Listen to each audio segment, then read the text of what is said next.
Next is question number 20। इसमें दो प्रश्न पूछे हैं, एक नंबर का है और एक 2 नंबर का है। पहला देखते हैं, फ्लेमिंग का वाम हस्त नियम लिखिए। 1 नंबर का है, ये भी अक्सर पूछा जाता है, इसको फ्लेमिंग के बाएं हाथ का नियम भी कहते हैं। तो पहले देखते हैं कि इसका परिभाषा क्या है।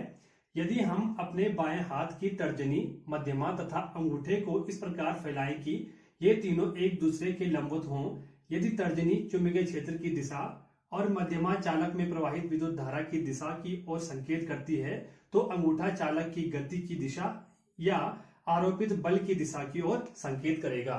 जैसे ये है, हमारा बायां हाथ है, यदि हम अंगूठा, तर्जनी और मध्यमा को परस्पर लंबवत रखें, मतलब ये 90 डिग्री का हमने क्या बना दिया, इसके बीच में एंगल बना दिया, परस्पर लंबवत रख दिया, तो ये देखिए इस प्रकार की संरचना बनेगी। तो ये तर्जनी क्या दिखा रही है, मैग्नेटिक फील्ड, और ये मध्यमा क्या दिखा रही है, विद्युत धारा। तो जो अंगूठा होगा इस पर लगने वाले बल को प्रदर्शित करेगा। यही फ्लेमिंग का बाएं हाथ का नियम है। अगला प्रश्न है 20 का खा। दो विद्युत बल्बों ए तथा बी में क्रमशः 60 वाट 240 वोल्ट तथा 100 वाट 240 वोल्ट अंकित है। गणना करके बताइए किसका प्रतिरोध अधिक होगा। ये इस प्रकार का प्रश्न पिछले साल भी पूछा गया था और लगभग जो है हर बार ऐसा प्रश्न पूछा जाता है। बहुत ही आसान प्रश्न है जिसे आप आसानी से कर सकते हैं। 2 नंबर का प्रश्न पूछा है, तो इस न्यूमेरिकल क्वेश्चन को हम कैसे सॉल्व करेंगे। सबसे पहले हमने क्या लिखना है, आंसर में दिया है, मतलब जो वैल्यू हमके दिए हैं। बल्ब 2 है, ए और बी 2 बल्ब हैं, उनमें क्या अंकित है 60 वाट और इसमें अंकित है 100 वाट। ये क्या होती है, पावर होती है। तो P इक्वल टू ए के लिए 60 और बी के लिए 100, और इसका विभवांतर कितना है, V इक्वल है दोनों में 240 वोल्ट। हमें ज्ञात क्या करना है, दोनों का प्रतिरोध। जब हम दोनों का प्रतिरोध ज्ञात करेंगे, इसके बाद हमें पता चल पाएगा कि किसका प्रतिरोध अधिक है। सबसे पहले बल्ब ए के लिए हम देखते हैं, प्रतिरोध ज्ञात करेंगे तो इसमें जो पावर का फॉर्मूला लगेगा ये रहेगा P1 is equal to V1 square upon R1। ये पहले बल्ब के लिए है। फॉर्मूला क्या है, P is equal to V square upon R। क्योंकि हमारे पास 2 बल्ब हैं इसलिए हमने इसको फर्स्ट में कंसीडर किया है। P हमको दिया है पहले बल्ब के लिए 60, ये हो गया, और V कितना है 240। तो 240 हमने 2 बार लिख दिया क्योंकि यहाँ पे क्या है, V का वर्ग। हमें ज्ञात क्या करना है, R ज्ञात करना है। फिर हम इसको क्या कर लेंगे, पक्षांतर कर लेंगे, R हम यहाँ ले आएंगे और यहाँ पे क्या चला जाएगा, पावर 60 चली जाएगी। अब इसको हम सॉल्यूशन जब इसका करेंगे तो कैसे करेंगे, कैसे निकालेंगे। 60 का जो है 240 में 4 बार भाग जाता है, ये कट जाएगा, तो ये क्या बन जाएगा 240 गुणा गया 4। जब हम इसको गुणा करेंगे आपस में तो कितना आएगा हमारा प्रतिरोध, पहले बल्ब के लिए 960 ओम। सिमिलर दूसरे बल्ब के लिए, बल्ब बी के लिए जो हम फॉर्मूला अप्लाई करेंगे वही करेंगे। P2 is equal to B square 2 upon R2, right. तो P की वैल्यू कितनी है बल्ब बी के लिए 100 और V की वैल्यू उतनी है जितनी A के लिए थी, कितना 240। इसका वर्क करेंगे और खोलेंगे तो क्या होगा 240 गुणा 240 बटा R2, राइट। R2 का हम पक्षांतर कर देंगे, R इधर आ जाएगा, लेफ्ट में राइट में 100 चला जाएगा, तो क्या बन गया, यहाँ देखिए 240 गुणा 240 बटा 100। एक जीरो से ये जीरो कटा, एक जीरो इसका कट गया। अब क्या बचा हमारे पास 24 गुणा गया 24। इसका जब हम गुणा करेंगे तो हमारी वैल्यू आती है 576 ओम। अब दोनों के प्रतिरोध हमें ज्ञात हो गए। बल्ब ए का कितना है 960 है और बल्ब बी का है 576। अब किसकी वैल्यू ज्यादा है, R1 की वैल्यू ज्यादा है। इसका मतलब बल्ब ए का प्रतिरोध क्या है, अधिक होगा। वही हमारा आंसर है, बल्ब ए का प्रतिरोध अधिक होगा। इसको हम ऐसे लिख सकते हैं, A ग्रेटर देन B या R1 is greater than R2। अगला प्रश्न है इसमें प्रश्न संख्या 21। दिए गए परिपथ आरेख की गणना कीजिए। ये यहाँ पे परिपथ आरेख दे रखा है, ठीक है। गणना क्या करनी है, 2 प्रश्न है इससे संबंधित। विद्युत परिपथ का कुल प्रतिरोध, ये 2 नंबर का है। दूसरा है परिपथ में प्रवाहित कुल विद्युत धारा, ये 1 नंबर का है। जब आप पहला क्वेश्चन सॉल्व करोगे तभी जाके दूसरे प्रश्न का हल आपको मिल पाएगा, अदरवाइज नहीं मिल पाएगा। तो सबसे पहले हम क्या देखते हैं, प्रश्न नंबर 1 का हल करते हैं। ये यहाँ पे विद्युत परिपथ आरेख है जिसमें आप देख पा रहे होंगे ये क्या विभवांतर 12 वोल्ट दे रखा है और यहाँ पे प्रतिरोध कितने हैं 4, 1 2 3 4, ठीक है। पहले हमने इसका कुल प्रतिरोध निकालना है और उसके बाद कितनी विद्युत धारा इसमें बह रही है वो देखनी है। तो हमें सबसे पहले क्या दिया गया है, हम लिख लेते हैं यहाँ पे 4 प्रतिरोध है, इसको हमने R1 माना, R2 R3 R4, ये हमने यहाँ पे लिख दिया R1 R2 R3 R4, जो उसकी वैल्यू रख दी, ठीक है। अब हम यहाँ पे देखते हैं कि ये प्रतिरोध किस संयोजन में है। तो ये 4 6 और 12 ये आपका जो है समांतर क्रम में है और 8 क्या है यहाँ पे अकेला है। तो पहले हम क्या करेंगे, समांतर क्रम के संयोजन में जो प्रतिरोध है उनको जोड़ेंगे। तो समांतर क्रम के लिए फॉर्मूला क्या है, वो होता है 1/r is equal to 1/r1 plus 1/r2 plus 1/r3 होता है।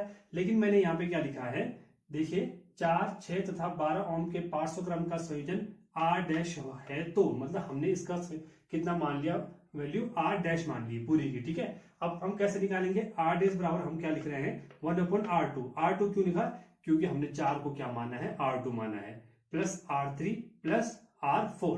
ठीक है, r2 r3 r4।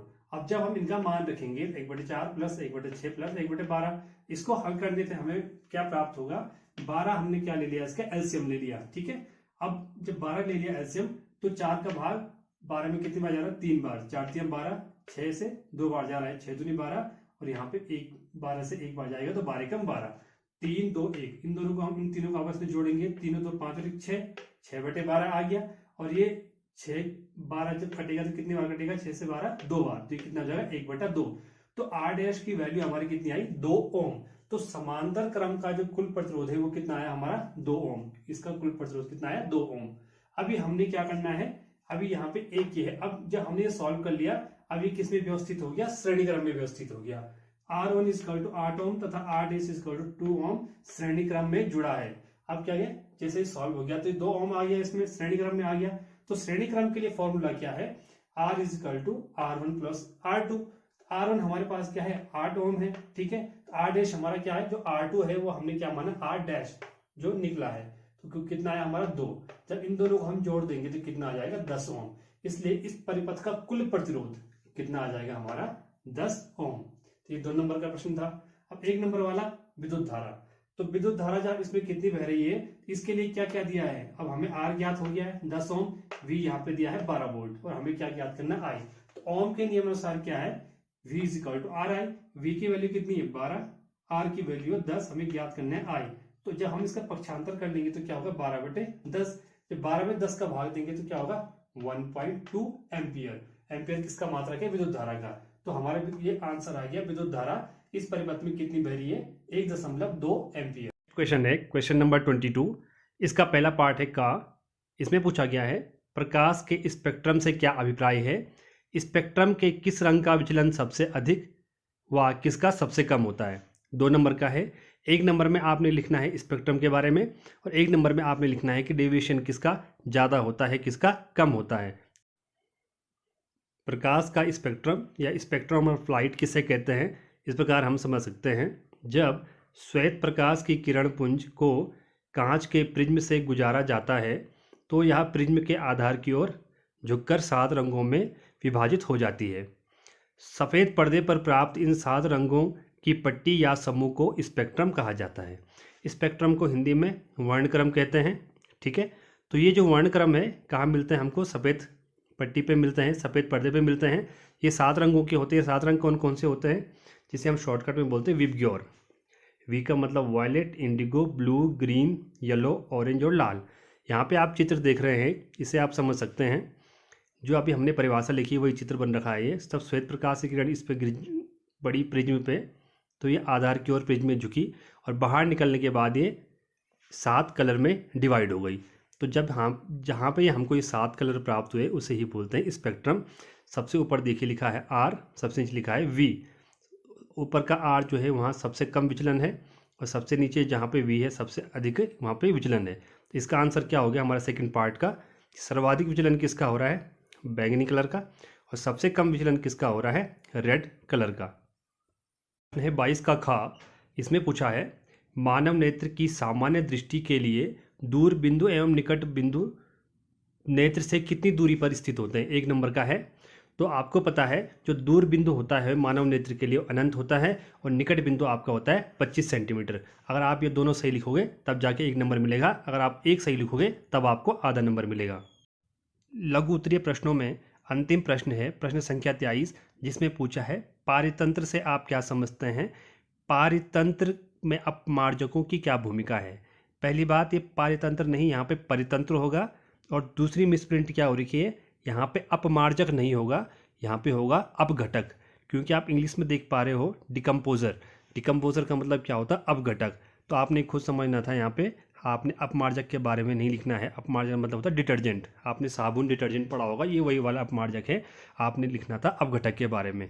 तो चर्चा करते हैं इकोसिस्टम के बारे में। इकोसिस्टम को हम इस प्रकार समझ सकते हैं, किसी स्थान विशेष में पाए जाने वाले जैविक तथा अजैविक घटकों के पारस्परिक संबंधों को सामूहिक रूप से इकोसिस्टम या परितंत्र कहते हैं। जैविक मतलब बायोटिक और एबायोटिक कंपोनेंट के रिलेशन को क्या बोलते हैं? इकोसिस्टम। जैसे एग्जाम्पल है इसका जंगल, मरुस्थल, पहाड़, तालाब, झील आदि। इन सब का अपना अपना इकोसिस्टम होता है। इकोसिस्टम के जनरली दो मेन कंपोनेंट होते हैं। नंबर 1 है जैविक घटक और नंबर 2 है अजैविक घटक। जैविक घटक क्या होते हैं? तो जैविक घटक होते हैं समस्त जंतु एवं पौधे जीवमंडल में जैविक घटक के रूप में पाए जाते हैं। इसे निम्न भागों में विभाजित किया जा सकता है।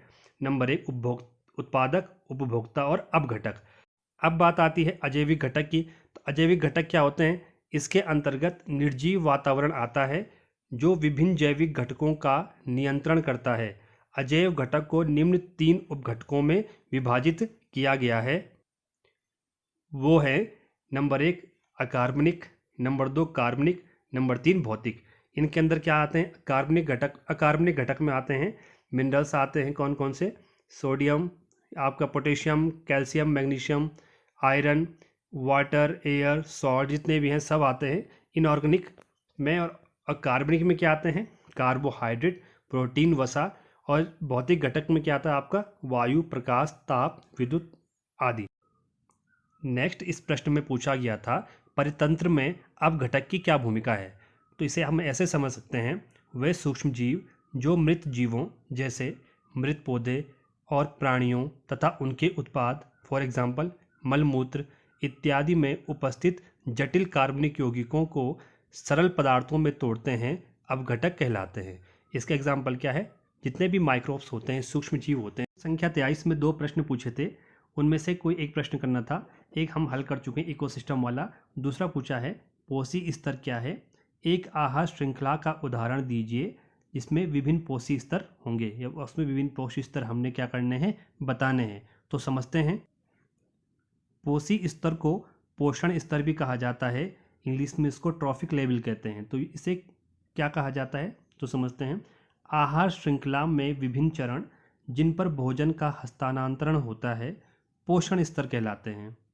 ये क्या होते हैं? आहार श्रृंखला में किसी जीव को निरूपित करने वाला प्रत्येक चरण पोषण स्तर या पोषी स्तर बनाता है। इसको हम ऐसे समझ सकते हैं, पौधे जो कि उत्पादक होते हैं इन्हें स्वपोषी भी कहते हैं। ये क्या करते हैं? प्रथम पोषी स्तर बनाते हैं। शाकाहारी ये पौधों से भरण करते हैं, द्वितीय पोषी स्तर बनाते हैं। थर्ड मांसाहारी ये शाकाहारियों से भरण करते हैं, तृतीय पोषी स्तर बनाते हैं। चौथा है शीर्ष मांसाहारी ये छोटे मांसाहारियों से भरण करते हैं तथा चतुर्थ पोषी स्तर बनाते हैं। इस प्रकार यहाँ पे 4 पोषी स्तर पाए जाते हैं। आहार श्रृंखला में पोषी स्तर को संख्याओं के पिरामिड से हम शो कर सकते हैं। जैसे कि आप देख पा रहे हो, सबसे जो बेस में है नीचे उत्पादक, इसको प्रथम पोषी स्तर कहते हैं। ठीक है। दूसरा है प्राथमिक उपभोक्ता, यह द्वितीय पोषी स्तर है। थर्ड द्वितीयक उपभोक्ता, इसे तृतीय पोषी स्तर कहते हैं। और चौथा है आपका तृतीयक उपभोक्ता, जिसे चतुर्थ पोषी स्तर या पोषण स्तर कहा जाता है।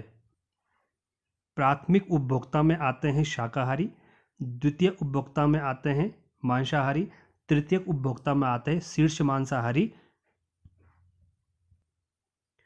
इसमें एक फूड चेन का एग्जाम्पल भी पूछा है जिसमें विभिन्न पोषी स्तर हमने बताने थे। तो इसको हम इस प्रकार के एग्जाम्पल से समझ सकते हैं। ये एक फूड चेन है जिसमें आप देख पा रहे हैं घास है, इसको खाता है कीट, कीट को खाता है मेंढक और मेंढक को खाता है पक्षी। घास क्या है आपका? उत्पादक, कीट है शाकाहारी, फिर मेंढक है मांसाहारी, पक्षी है शीर्ष मांसाहारी। इसमें पोषी स्तर को हम कैसे डिनोट करेंगे? हमने पिरामिड में देखा जो उत्पादक थे वो कौन सा था? प्रथम पोषी स्तर। ठीक है। जो शाकाहारी, इसे हमने क्या बोला? प्राथमिक उपभोक्ता। ये कौन सा पोषी स्तर था? द्वितीय पोषी स्तर। मेंढक मांसाहारी, ये था तृतीय पोषी स्तर, या हमने इसको द्वितीयक उपभोक्ता भी कहा था। और जो पक्षी है जिसे हम शीर्ष मांसाहारी कहते हैं, यह है चतुर्थ पोषी स्तर या इसे तृतीयक उपभोक्ता भी कहते हैं।